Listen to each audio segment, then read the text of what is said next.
content on this channel is intended for entertainment, education, and creative storytelling purposes only.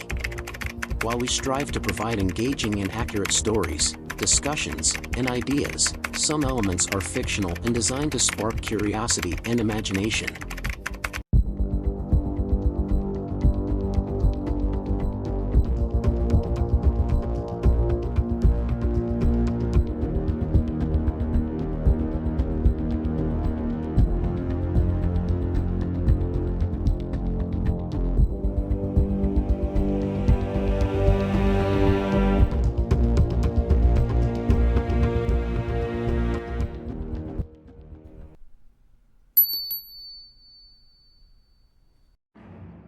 The episode delves deeply into the inner workings of the secret of ninja society, revealing the importance of their ancient arts and the lengths they go to in order to protect these secrets from outsiders.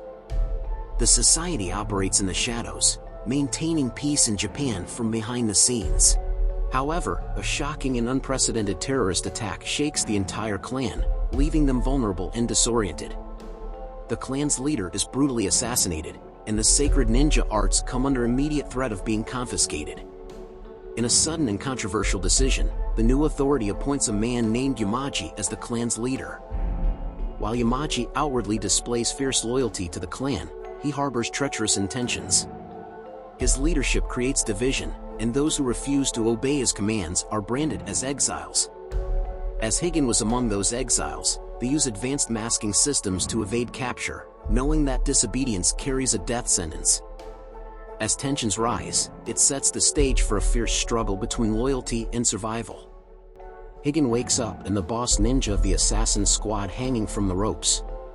But he collapses due to the excruciating pain ravaging his body. The arrival of Kagari, the clan's skilled doctor, brings a glimmer of hope. As Kagari examines Higan, the grim extent of the damage becomes clear. Despite Higan's attempts to explain the dire circumstances, including the inexplicable way the assassins managed to see through the clan's advanced masking system, Kagari struggles to grasp how such a breach was even possible. It is then revealed that the power Joe had unleashed during the brutal hospital battle was derived from a forbidden technique known as the technique of stark awareness. This secret art grants unparalleled perception but at a devastating cost to the user's body. Kagari is stunned by the physical toll it has taken on Higan, marveling that he is even alive.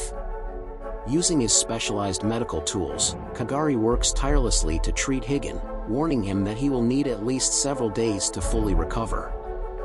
Yet, Higan's willpower proves indomitable. By the following night, he awakens, defying the pain and finding himself able to move. Driven by a relentless desire for vengeance, he approaches the captive boss ninja. With a fury that borders on madness, Higan plunges his blade into the assassin repeatedly. Each strike fueled by his seething hatred. The ninja boss, his body battered and blood pooling on the floor beneath him, refuses to give up the identity of his master. But Higan does not relent. Night after night, day after day, the brutal interrogation continues, each stab drawing out fresh streams of crimson agony from the assassin's broken body. On the fifth day, the ninja boss, desperate and delirious from the torment, makes a grave mistake. He taunts Higan, describing in vile detail the terror and suffering he witnessed on the faces of Higan's wife and son as they perished. Rage ignites within Higan like an inferno, his voice a menacing whisper as he promises that he will drop him into the pits of hell, where the air will be filled with the sound of skin peeling from flesh, bones shattering, and spines being torn out whole. With this he burns the boss ninja alive. The FBI decides to close the case, pressuring Mike to move on to another assignment. However, Mike refuses and seeks out Emma, demanding to know why she never shared what she witnessed that day or gave her testimony. Emma, visibly troubled, reveals the truth. The FBI is actively trying to cover up the case, and there are layers of deception shrouding it. She explains that she's been digging into the matter and discovered something alarming. Joe Logan is an alias, and no records of his existence, or that of his wife and son, are legitimate. Even more unsettling is the pattern she uncovered. Every recent victim also had a fabricated identity, just like Joe. the entire situation is wrapped in a web of secrets and intrigue. On the other hand, Higan starts his journey by starting to look for other fellow exiled ninja. He searched every places and possible hideouts but couldn't find anyone. As Higan couldn't find any of his allies, he contacted Mike. Mike, using this opportunity, tried to track him down but failed as Higan breaks the phone. Higan calls again, warns Mike, and asks him to set a meeting where they can talk. Mike gives an address of a Chinese restaurant and set up a meeting for the next night. Higan went to that place. While they talk, another unknown man wielding 2 hooked blades attacks them. It seems like he is an assassin too. Higan starts battling him. Both use their own techniques. Higan's reflexes kick in immediately, dodging their opening strikes with fluid, rapid movements. In true ninja style, Higan uses the surroundings to his advantage, leveraging tables, chairs, and even kitchen equipment to deflect and maneuver around his attackers. The attackers use coordinated tactics, but Higan remains one step ahead, anticipating each move. Finally, Higan pulls secret art and threw the blades at the attacker to kill him. The blades impaled the attackers and went inside the wall. The fight was over, but suddenly a car comes to the front of the restaurant and starts firing continuously.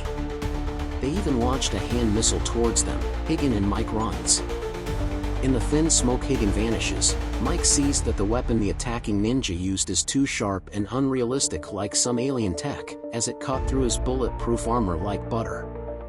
Yamaji is reported that Higan is still alive, which displeases him. The looks in his eyes changes and he speaks the name Higan with a subtle silencing anger.